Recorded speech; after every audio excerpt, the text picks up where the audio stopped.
योगी to सरकार के कार्यकाल का 1 वर्ष पूर्ण हो गया है, जिसको लेकर पूरे प्रदेश में सभी जनपदों में प्रेस कॉन्फ्रेंस की जा रही है, उनकी उपलब्धियां गिनाई जा रही हैं।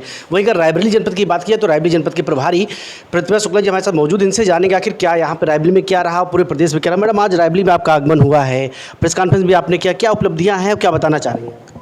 सर्वप्रथम तो अपने मुख्यमंत्री जी का धन्यवाद अदा करेंगे कि उन्होंने ये 1 वर्ष का कार्यकाल रहा, बहुत ही अच्छा हम लोगों का बीता और सर्वांगीण विकास किया। इसमें चाहे किसान की बात हो, चाहे अपराधियों को न्याय दिलाने की बात हो, और चाहे हमारे युवाओं की बात हो, चाहे महिलाओं की बात हो, चाहे बच्चों के कुपोषण को समाप्त करने की बात हो, चाहे व्यापारियों की बात हो, हर समय हर एक तरफ जोर दिया गया। साथ ही साथ सुंदर बनाने के लिए भी सरकार का ध्यान आकृष्ट रहा कि हमारा उत्तर प्रदेश किस तरह से सुंदर और व्यवस्थित बने। सबसे पहले हम निवेश की बात करेंगे कि वास्तव में हमारी शासन व्यवस्था दुरुस्त रही, जिसके कारण हमारे व्यापारी यहाँ निवेश लेकर आए।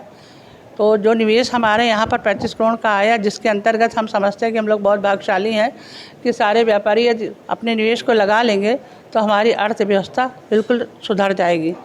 इस विषय में हम केवल ये भी कहना चाहेंगे कि व्यापारियों की सुविधा का ध्यान रखते हुए उनको सरकारी ज़मीन उपलब्ध कराई जाएगी, उनकी बिजली व्यवस्था सही कर दी जाएगी, जिससे उद्योग को लगाकर हमारे लोगों को ज़्यादा से ज़्यादा रोजगार मिले। इस पर सरकार विशेष जोर दे रही है। अगर बात रायबरेली जनपद की कीजिए, रायबरेली के आप प्रभारी हैं, रायबरेली के लिए क्या हुआ ऐसा जो उपलब्धि में हुआ? रायबरेली के लिए देखिए, गंगा एक्सप्रेस बन रहा है और अभी ये पूरा इसको ये मुख्यमंत्री जी का कहना है कि इसको अति शीघ्र पूर्ण करा लिया जाएगा। आने वाले समय में 1 साल के अंदर इसको पूर्ण कराने के लिए उन्होंने बात कही भी है।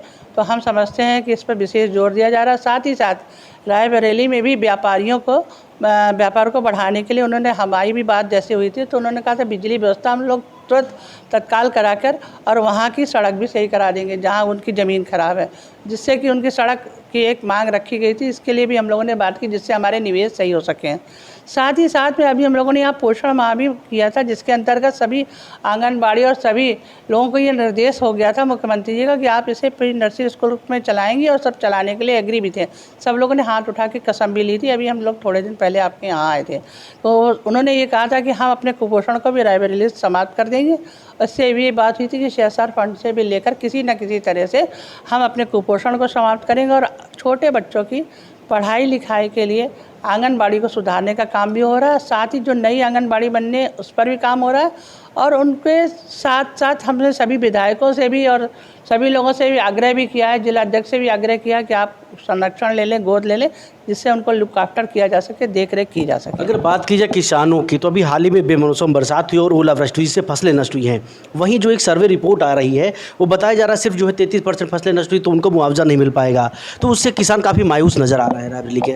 नहीं, देखिए किसानों को मायूस इसलिए नहीं होना चाहिए क्योंकि फसल बीमा योजना आपने इसका मतलब करा के रखा होगा, तो फसल बीमा योजना से लाभ मिल जाएगा। मंडी परिषद में दौड़ना भी नहीं पड़ेगा, और जो जिन लोगों की फसल नष्ट हुई है उनको लाभ देने का काम तो गवर्नमेंट ने कहा देंगे, मुआवजा देंगे, ऐसा तो नहीं कहा कि नहीं देंगे, बल्कि रायबरेली में भी दिया जाएगा।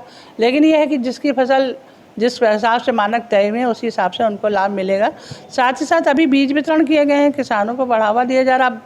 अभी ये तो देखिए अचानक कुछ हो जाता है कि मान लीजिए पानी बरस गया, ओला गिर गया और हमारे किसान भाइयों की फसल नष्ट हो गई, लेकिन हम आप लोगों को पूर्ण आश्वासन देते हैं कि जो हमारे यहाँ के किसान भाई हैं उनको उचित मुआवजा दिलाने में जो सरकार की योजनाएं हैं वो धरातल तक कैसे पहुँचे, इसके लिए किस तरह मॉनिटरिंग की जा रही है ताकि ज़रूरतमंदों को उसका लाभ मिल सके? आप किस तरह मॉनिटरिंग कराई जा रही है? देखिए, हमारे स्तर से तो हम अभी आपको सीधे बात बता दें कि हर विभाग के मंत्री को अपने विभाग के लिए 75 जिलों की रिपोर्ट मुख्यमंत्री तक देनी है। सीधी बात है। मान लीजिए जैसे मेरे पास महिला कल्याण विभाग है, तो हम लोगों ने अभी 37 जिलों में काम कर लिया है।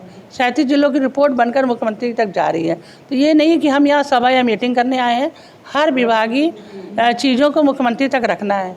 जैसे कि हमारे विभाग में वितरण सही हो रहा कि नहीं हो रहा, डबल हमारे यहाँ जो बच्चों को कुपोषित बच्चे डबल अनाज मिल रहा है कि नहीं मिल रहा, हमारे आंगनबाड़ी केंद्र में सही पढ़ाई हो रही कि नहीं हो रही, वहाँ की व्यवस्थाओं में उचित व्यवस्था करनी है, मतलब शौचालय होना चाहिए, पानी की व्यवस्था होनी चाहिए, उनके रूम में पुताई और पेंटिंग होनी चाहिए, अभी रिपेयरिंग के लिए भी पैसा आया। तो इस तरह की रिपोर्टिंग और हमारे CDPOs काम कर रहे हैं कि नहीं कर रहे हैं, तो सारी चीज़ की मॉनिटरिंग की जा रही है। इसी तरह से हर विभाग में की जा रही है। जो जिस विभाग का मंत्री अपने विभाग की पूरी रूपरेखा तैयार करके मुख्यमंत्री को देगा, उसमें क्या क्या कमियां उसको पूर्ण कराने के लिए सरकार जल्दी से जल्दी कदम उठाएगी। ये जो दौरे मंत्रियों के लग रहे हैं, ये केवल घूमने और भ्रमण के लिए नहीं लग रहे हैं, बल्कि उत्तर प्रदेश को सुधारने और नई दिशा देने के लिए लग रहे हैं। तो ये हमारे साथ बात करने के लिए रायबरेली के प्रभारी मंत्री प्रतिभा शुक्ला जी थी। इनका साफ तौर पर कहना है जो सरकार की योजनाएं हैं उनको धरातल तक पहुंचाना और जो जरूरतमंद लोग उनको उसका लाभ दिलाना ही पहली प्राथमिकता है। रोहित मिश्रा, भारत समाचार, रायबरेली।